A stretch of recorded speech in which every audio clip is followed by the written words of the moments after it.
ఈరోజు వాక్యమే దేవుని మాటగా ఎఫెసీయులకు రాసిన పత్రిక 6వ అధ్యాయం 11వ వచనం చూద్దాం.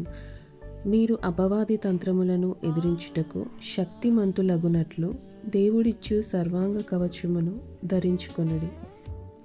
ఒక సైనికుడు యుద్ధము చేసే సమయములో ఏ రీతిగా సర్వాంగ కవచాన్ని తన రక్షణ నిమిత్తము, తన ప్రాణమును, తన శరీరమును కాపాడుకోవడం నిమిత్తం ధరించుకుంటాడో అదే రీతిగా ఒక విశ్వాసి కూడా ప్రతిదినము దేవుడిచ్చేటువంటి సర్వాంగ కవచాన్ని ధరించుకోవాలని వాక్యము సెలవిస్తుంది.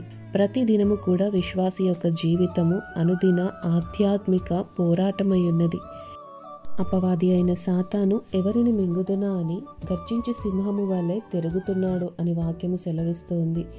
ఈ లోకము నుండి, ఈ లోక క్రియల నుండి నిన్ను నువ్వు కాపాడుకునేవాడిగా ఉండాలి అంటే నీ యొక్క శక్తి నీకు సరిపోదు. నువ్వు క్రీస్తుని విశ్వాసముతో ధరించుకోవాలి. క్రీస్తుని నువ్వు సర్వాంగ కవచముగా ధరించుకోవాలి.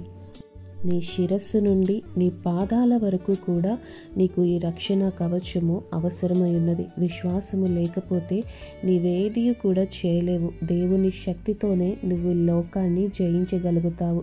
దేవుడిచ్చేటువంటి సహాయముతోనే నీవు అపవాదిని ఎదిరించగలుగుతావు. అవును, వాక్యము సెలవిస్తున్నట్టుగా అపవాదిని ఎదిరించుడి, అప్పుడు వాడు మీ యొద్ద నుండి పారిపోతాడు అని చెప్తూ ఉంది. అయితే అపవాదిని ఎదిరించాలంటే నీ యొక్క స్వంత జ్ఞానము, స్వంత శక్తి నీకు సరిపోదు.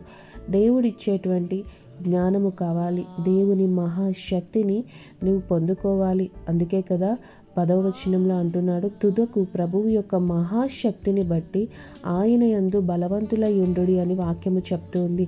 నీవు బలము పొందుకోవాలి అంటే దేవుని మహాశక్తి నీకు అవసరమై ఉన్నది.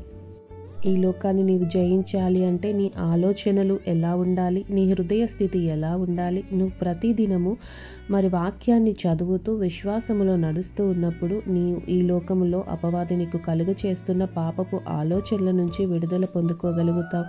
నీవు ప్రభువుని విశ్వసిస్తూ ఆయన్ని వెంబడిస్తూ ఉంటే సత్యమును ధరించుకున్న వారిగా వాక్యమును ప్రతిదినం ధ్యానిస్తూ ఉంటావు. ప్రార్థన జీవితాన్ని, ఆత్మీయ సహవాసాన్ని కలిగి ఉంటావు.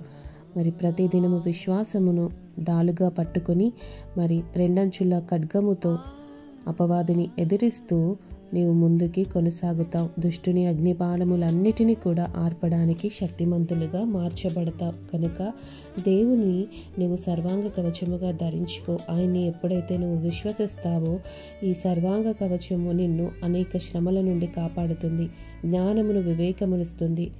దేవుడు నీకు సహాయకుడిగా ఉంటాడు. దేవుడి మాటలు దీవించునుగాక. ఆమేన్.